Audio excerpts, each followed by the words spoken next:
Hi, my name is Ann Goebel, and I am the host of Taking Questions. And I am thrilled to be sitting down and talking to Dr. Somi Javaid, who is the founder and CMO of HERmd, as well as a pioneer in menopause and women's sexual health and all issues that women are facing at this time in their life. So, welcome and thank you for joining me.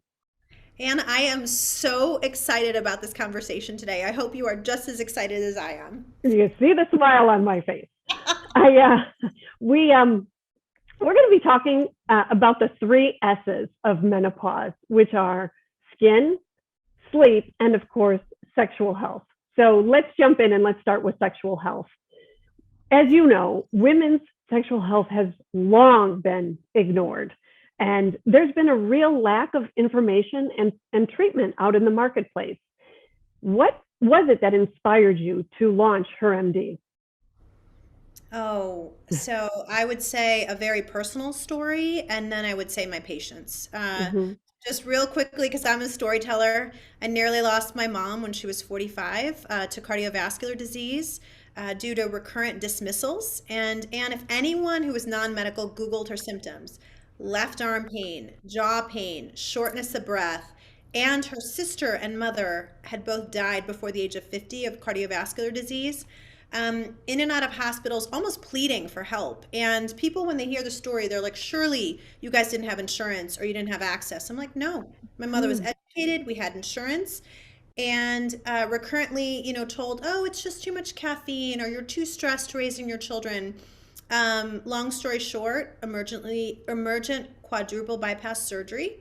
And she's alive to this day. I was pre-med at the time watching this disaster, and I knew at that point that I was going to be an advocate for women. Mm-hmm. And, went on to be an OB-GYN, got my first job, and was like, I'm going to change the world. And then our current healthcare system smacked me in my idealistic face. It did, really. You don't have time to drink water, go to the bathroom. How am I going to advocate for women? Mm-hmm. I was seeing 50 patients a day. And so these patient stories of, I've been through cancer, I have no sex drive, or I do not want to be seen as a cancer patient, or I menopause has made my vagina so dry. I do not have any intimacy with my husband anymore. Dr. Javaid, you Mm-hmm. have to help me. And so it was my patients who were bringing these complaints to me, and to me saying, I don't know, I can't help you. Sorry, nobody trained me in medical school or residency, wasn't good enough. These That's women, these patients, crazy. they deserved better. Yeah. Sure. Absolutely. And oftentimes you're like the fifth, sixth, seventh doctor that these women have seen. And it's just they've talked to these providers, like you've said, that have given them misinformation or have been dismissive and said things like, you'll be fine, drink some wine, or, thank God you survived cancer. You should be happy. Right. Who cares about your sex life? Like, you should just be happy. Or And yeah, or I can't get my wife interested. How do you expect me to get you interested? Just be happy the way that you are. And so my patients were so brave because I told them, I said, you didn't take no as an answer. You didn't become an mhm, invisible patient. You kept trying to get help. So I'm here to listen. I'm here to tell you that you have options, and let's find a solution together. I think you hit the nail on the head saying that they're brave. Women have to be brave and have to be advocates for themselves. What is the most important piece of advice that you can give these women who are seeking treatment? Ask questions. That is the number one thing. You want to go to a provider that's going to listen to you and is knowledgeable in the area. A doctor like me back, 20 years ago that was seeing 50 patients a day wasn't going to give you the care that you frankly deserve. You need menopause trained providers. You need a provider who specializes in sexual health. And if you can't find them, talk to your girlfriends, talk to someone who's been through it. Don't be afraid. And I tell patients, if you're going to have a quick visit, have your questions prepared. Do your research, do your homework.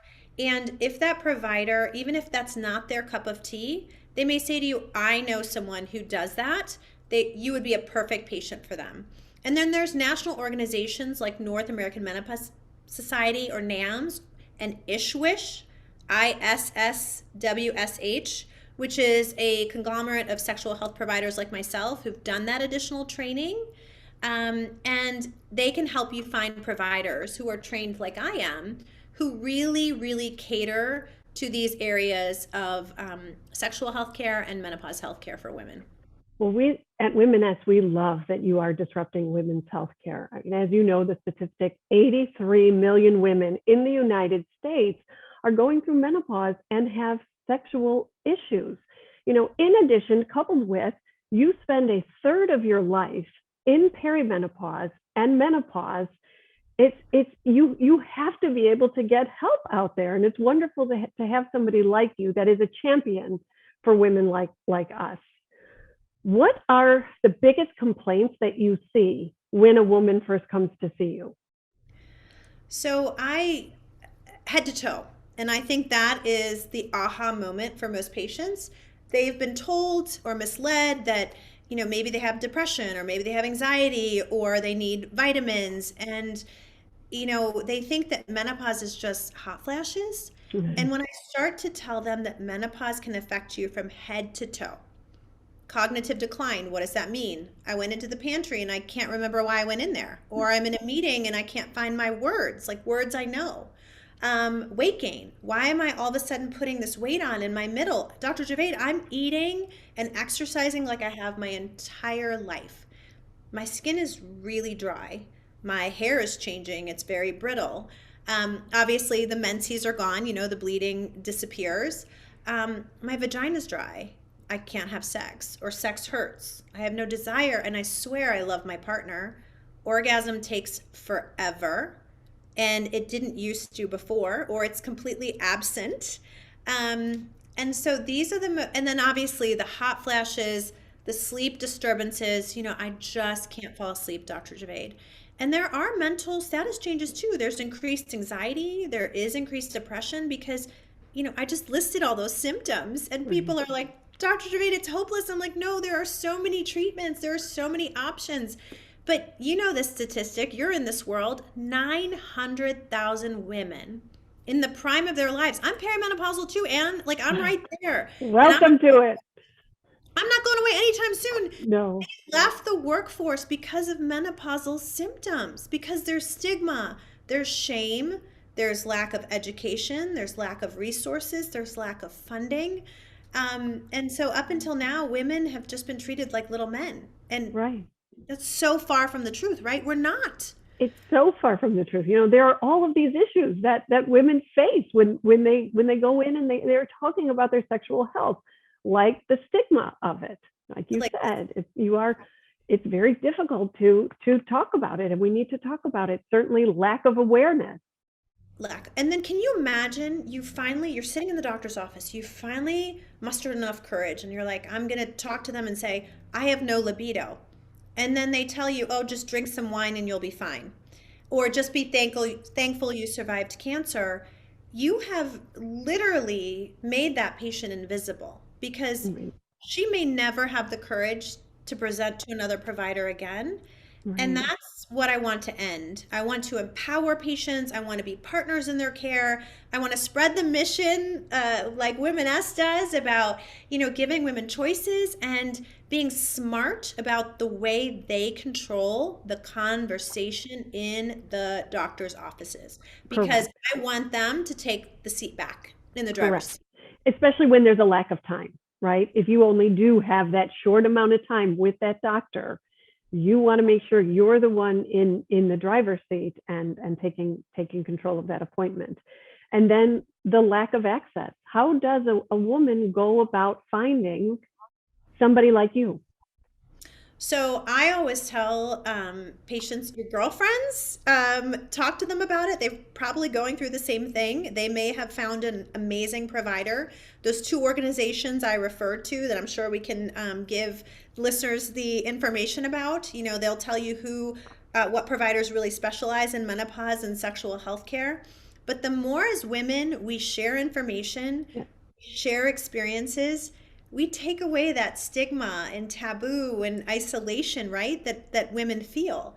And so that's my advice is talk about it, talk about it, talk about it. I grew up in a household where we didn't talk about it. And I'm changing that narrative with my girls, right? They Sure. talk to me about what's going on with their cycles, and they want to know things about sex, and I never make it uncomfortable or dirty. I just am very honest with them, and they love it. Like my sixth grader, or now she's sorry, seventh grade, got in trouble for going to the bathroom with a little backpack, and she looked at her teacher and she's like, I'm on my period and my stuff is in there, and that's why I'm taking a backpack. I'm not cheating, but Right. that's what I need because I don't want to carry the products in my hand. And she came home and she told me the story, and she was like, Mom, please don't call the school. And she's like, but you gave me the courage to tell him the truth and what was going on.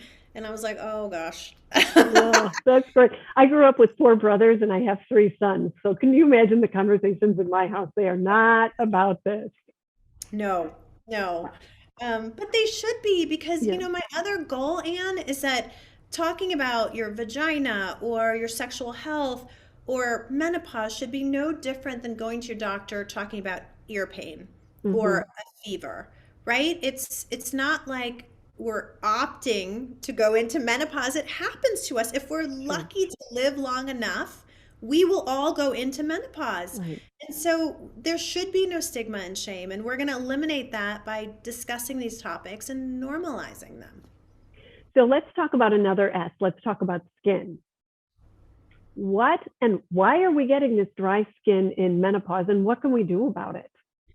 So estrogen, which is the fountain of youth hormone, pulls water with it. And so that's why our skin feels more supple when we have estrogen. Our joints feel Hmm. more supple with estrogen. And so, moisturizers, I tell people moisturize, moisturize, moisturize. Your face, your hands, your vagina, your external genitalia, it all is skin. It needs moisture. And as our estrogen levels drop, so before menopause, just to give you an example, estrogen levels can be up to 500. Any Hmm. idea, Anne, where they drop to after? Uh, I actually don't know. Less than 5. Five? Wow. Yeah. And so I tell people, imagine like we're used to 6 cups of coffee a day and now we're at 0. Our Hmm. body's going to withdraw, Right, right? for sure. So moisturizers, I'm a big proponent of vitamin C. Mm-hmm. Prevents a lot of damage during the day, especially with that thin skin. It makes us more prone to damage. I love growth factor serum. It helps regenerate some of that tissue, and hydration. I was Just just going to say, what about old-fashioned drinking water?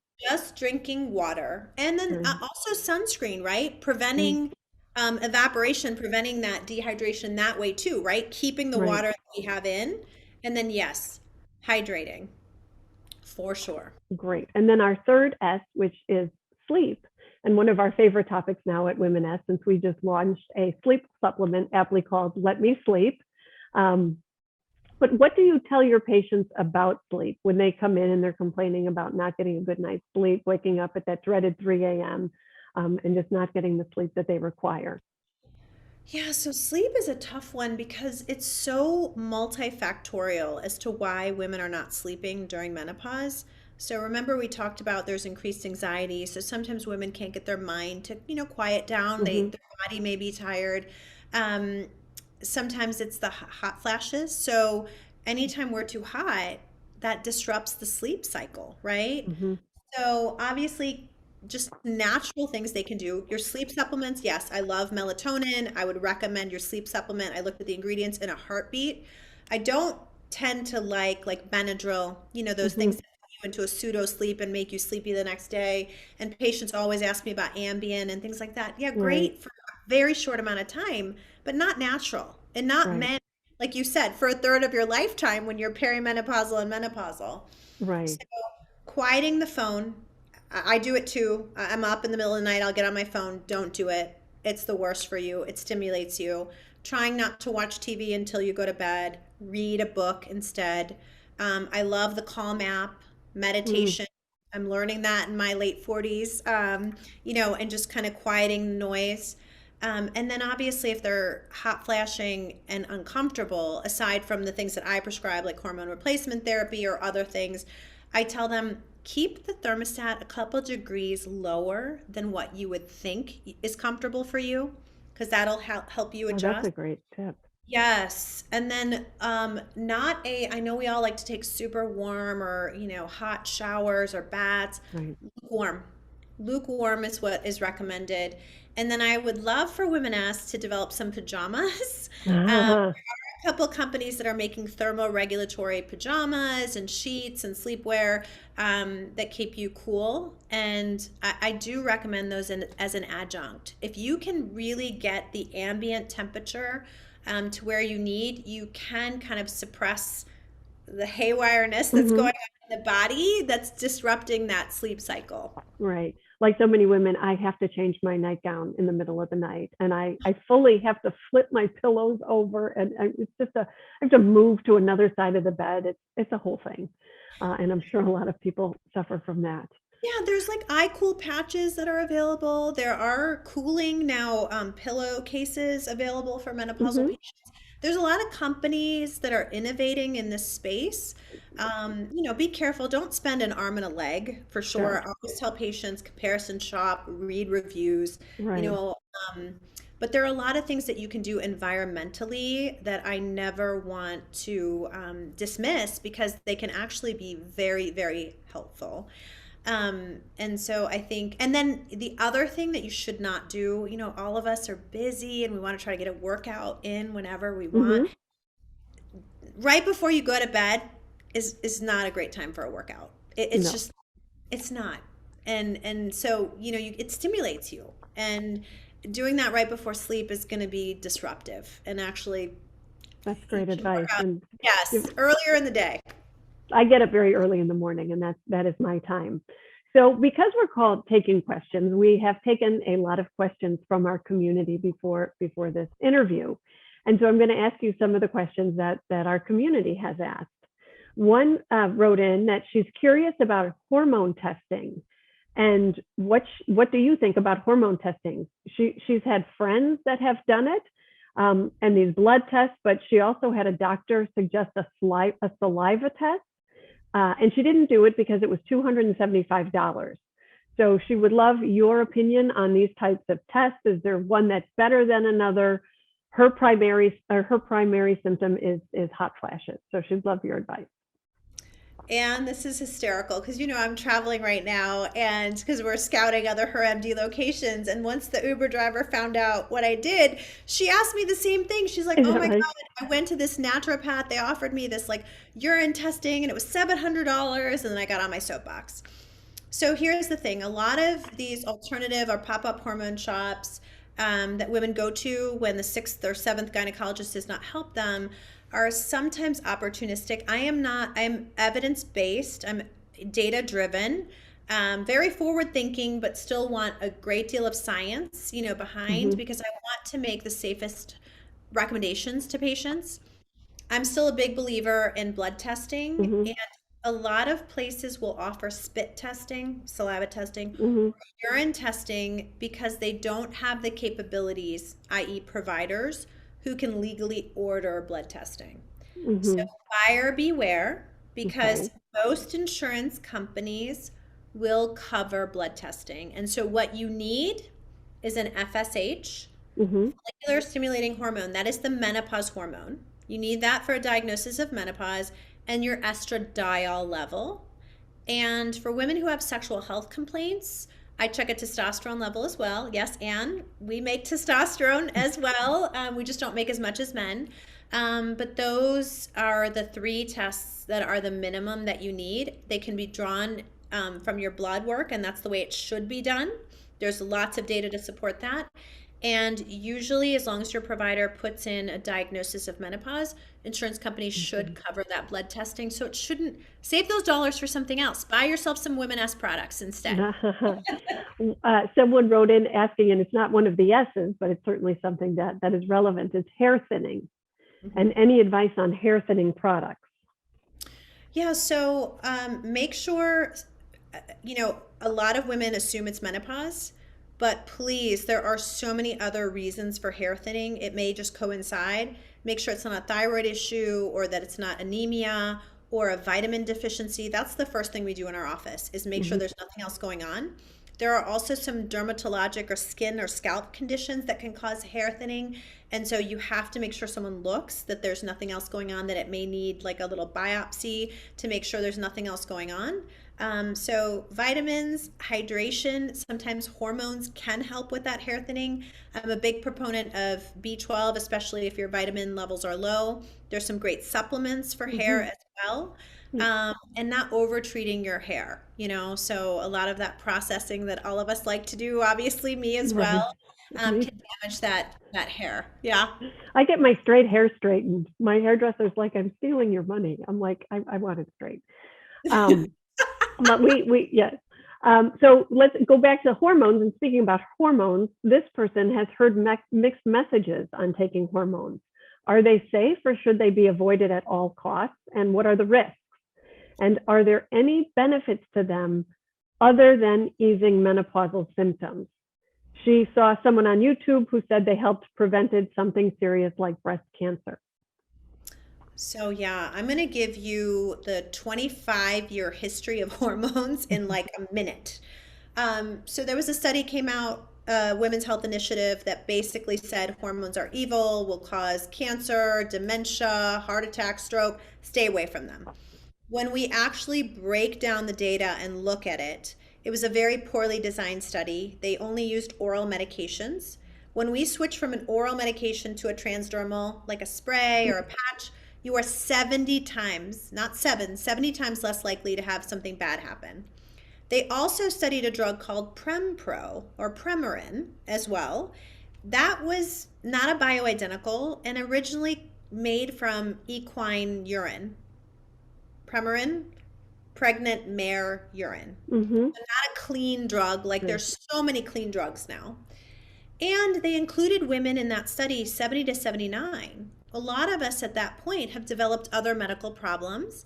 Sure. And so they have debunked a lot of that data. And so this is the party line now, that we actually did more harm than good by withholding hormones from women. And that as long as the woman wants the hormone and the provider is okay with it, hormones can be safely prescribed until 65. So hold on, Anne, there's another thing for that. We're assuming that the patient does not have any history of stroke, heart attack, or blood clots, Mm-hmm. that they're not a carrier for a genetic mutation like BRCA or CHEK, which, predisposes us to cancers, or they don't have a personal history of cancer, right? So there are still That's a lot. reasons Mm-hmm. that you would not. And so, and yes, so what do hormones help with aside from everything you and I talked about? Weight gain, skin, sleep, hot flashes, sex drive, orgasm, vaginal dryness, sexual pain. There are three major components that have been proven that hormone replacement therapy can help with. And so, number one is cardiovascular protection. And so we don't develop heart attacks as young as men because estrogen actually lays down a protective lining. When we lose that, we start to develop atherosclerotic changes. And so the problem and the reason we were seeing all this disease in women at 79 when we were introducing hormone, well, now we've built up all this cholesterol, and Mm-hmm. estrogen can cause it to break off. So that's why if people read about it, it's called the timing hypothesis. You want to initiate your hormone replacement therapy within the first 3 to 5 years of menopause. Huge. Okay, so I said three reasons, right? So protecting your heart. Second reason is your bone. Mm-hmm. We all know that a huge risk for women as we age is osteoporosis, right? And your founder has very openly shared her own stories with that. And so the biggest period of bone loss is the first 3 years after menopause. And so no other drugs, they've done head-to-head comparisons, protect our bones like estrogen. And so preventing osteoporosis and osteopenia, so that's number two. And then number three, we talked about going into the pantry, not remembering why we're there, or not remembering our words. So there is a very mild cognitive decline associated with decreased estrogen levels. And when we give women back that estrogen, we kind of treat that symptom. So those are the three hidden benefits: heart, brain, and bone. Got it? Like, Mm-hmm. aside from all the other stuff. And so, yes, are there risks? Yes, there are risks of blood clot.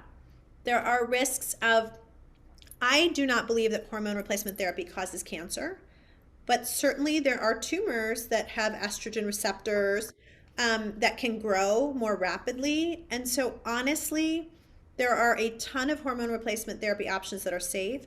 You have to talk to your provider about your symptoms, your expectations, and how long you want to be on the hormone replacement therapy, and make sure that the benefits outweigh the risk. And so Mhm. that's my advice. I don't put everyone on hormones. I make sure they're a great candidate, and I make sure and that's what they want. Right. This is a very personal journey. While all women have to go through it, it is extremely personal Yeah. and tailored to the whole woman, not just the menopausal part of this woman. And I have patients that are perfect candidates, but they may have had a friend or a sister that struggled with cancer, or they lost someone, and they're like, Dr. Javaid, I understand all the data and I thank you so much. But personally, I just can't get over that trauma of, Right. watching my friend go through that. I'm like, okay, that's fine. And that's when we talk about, all these products, and there's other alternatives that are non-hormonal to treat bone. There are other alternatives to treat hot flashes. I take care of a ton of women who have survived cancer, and they are not going to be candidates for hormone replacement Right. therapy. So we talk about all of their other options, both prescription and non-prescription. You can tell Anne I'm all about choice. Correct. And that's great. And the personalization for each and every patient. I have Absolutely. one. She was talking about her low cortisol and her hair is thinning so bad. The motivation having left the building, and it's very stressful. We talked about this earlier about the stress of the fatigue and how that can lead to anxiety and depression. In addition, she's an insomniac, and she's wide awake at night. What I thought was interesting is she talks about being 53 and she hasn't had her period for a year. So by definition, that means then that she is fully in menopause if you haven't had it for 12 months. Correct. Yeah, and so cortisol deficiency is a little bit different than menopause, and she might be struggling with symptoms of both adrenal fatigue, right? Because our adrenal glands are where we make that cortisol, that fight or flight. And there are truly some patients that have low cortisol levels, and you truly need something called a dexamethasone suppression test.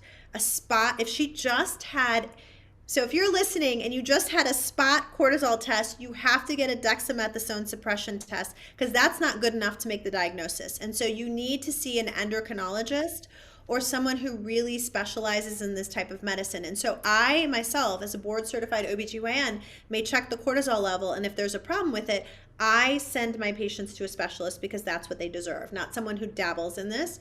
And so there are definitely patients who struggle with this. And so cortisol can definitely cause, deficiency can cause extreme fatigue, and that's something separate from menopause. She may be struggling with both, but definitely needs to see a provider who specializes in that. Great. Thank you for answering that.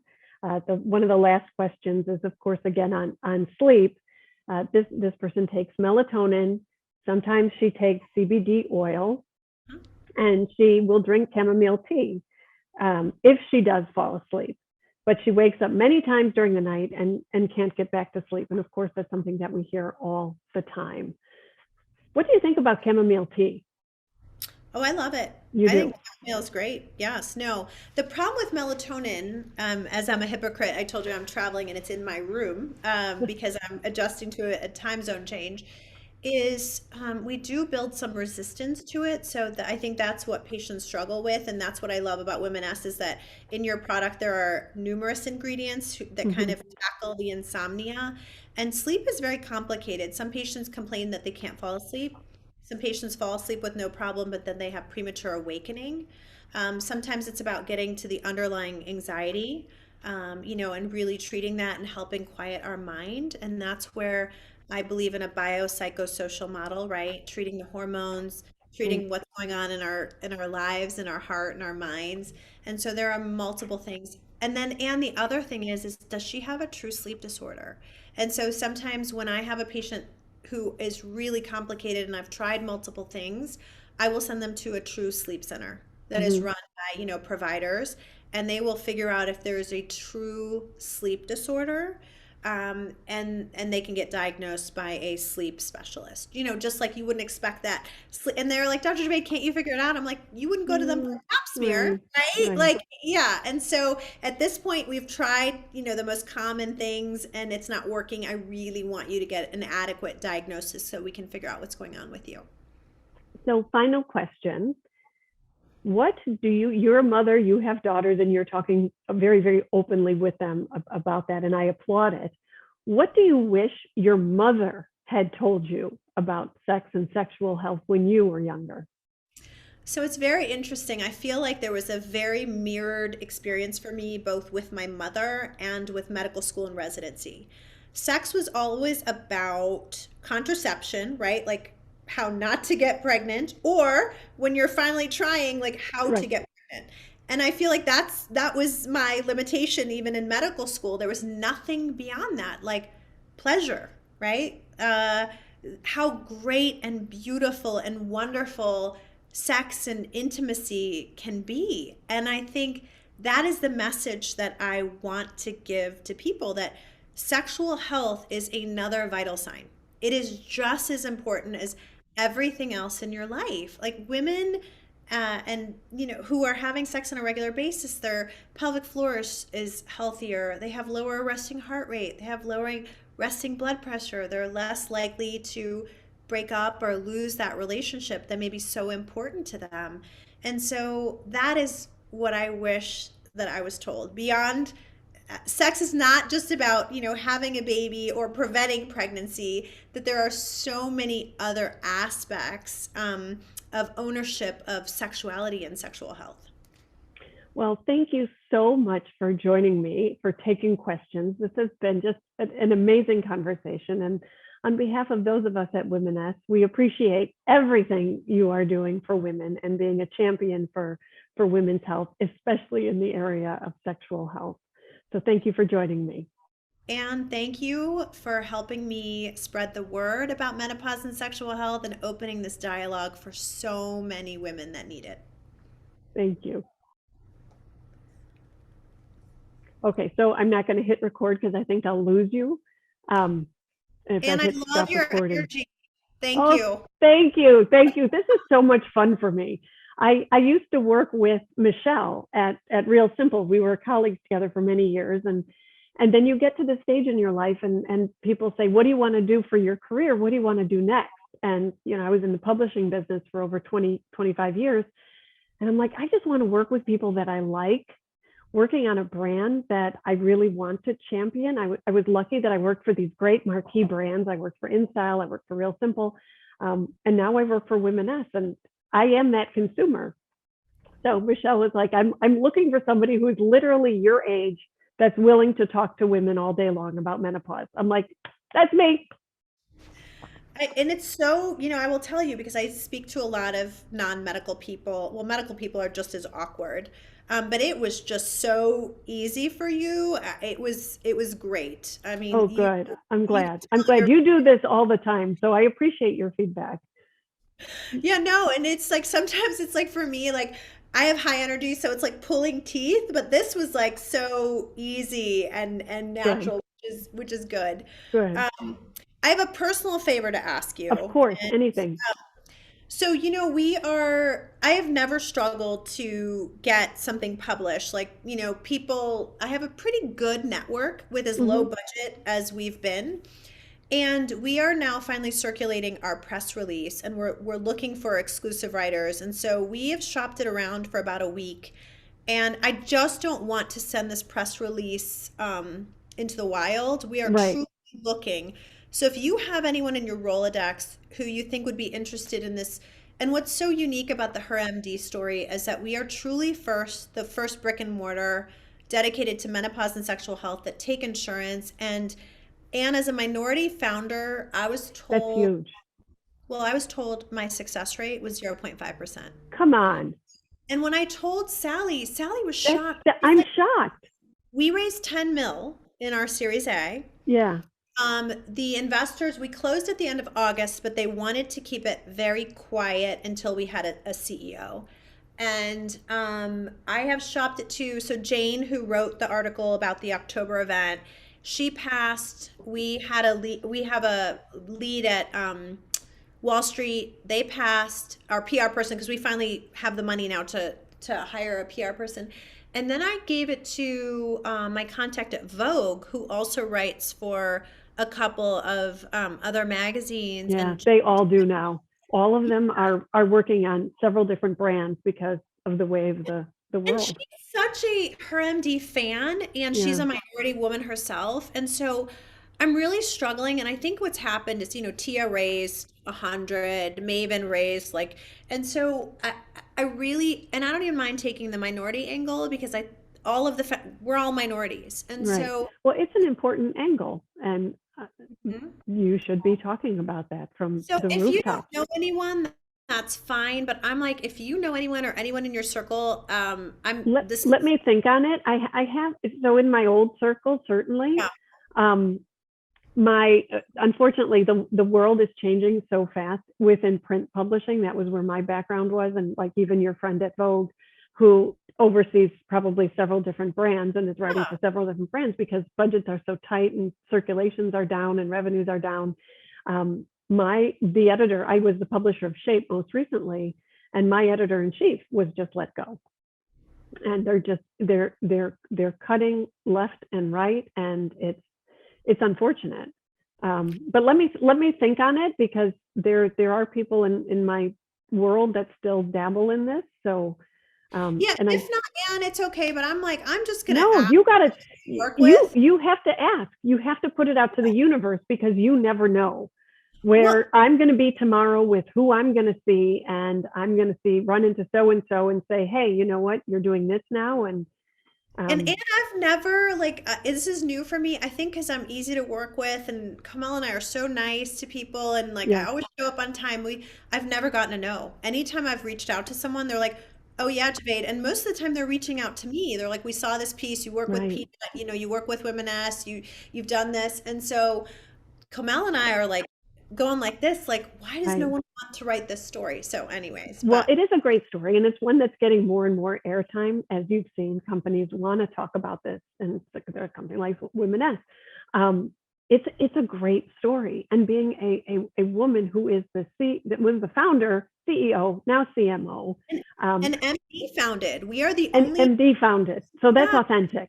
And frankly, the minority angle does not hurt, right? So Oh, I don't mind that angle because so many people told me, like, Anne, they told, I'm a girl who doesn't take no for an answer. They're like, so sure, you're a minority woman. You're a dinosaur. They told me I was a dinosaur going into fundraising because I'm going to be 47 this year. They're like, you have no VC connections whatsoever. They're like, your chances are literally, they said less than 0.5%. They were like 0.36% is your, like, good luck. And I was like, yeah, and we got 3 offers in 5 weeks. Like when I right, told Allie this, she's like, Somi, I had no idea. I was like, yeah, because it's been on the down low. right. Yeah, but Well, anyway, any way that we can help us, I'm on behalf of myself, and certainly I know on behalf of on behalf of our brand, we think the world of you. I'm a huge fan. I yeah, can't say enough. And I if feel there's the any same way I way can about help you you, guys. Aw, I am happy to help. And you always want to be a part of somebody's success story, especially when they're doing the right thing and they've got the right idea. So let me think on it, and certainly I will help in any way I can. and then Anne, let me know when, because we're going to push this on all our social Yep. channels. My CEO, actually, Kathy McAleer, if that comes across, she's so cute. She was like, "Oh my God, Somi," because she saw the things today. She was like, "I signed up. I signed up for a bunch of free products. I want Oh, to carry good. this in the HERmd locations. How well do you know them?" And I was like, "I work with them all the time." And so she's so adorable. She's so excited. She's the one getting the medical questions like you. So Oh, yeah, that's great. yeah. That's great. Well, So we're I all in it together, and so we are. We are. But thank you, Anne, for making this so much fun and so no, easy. this was fun for me. Thank you. Have a good night and safe travels. Thanks, Anne. Have a good Yeah. one.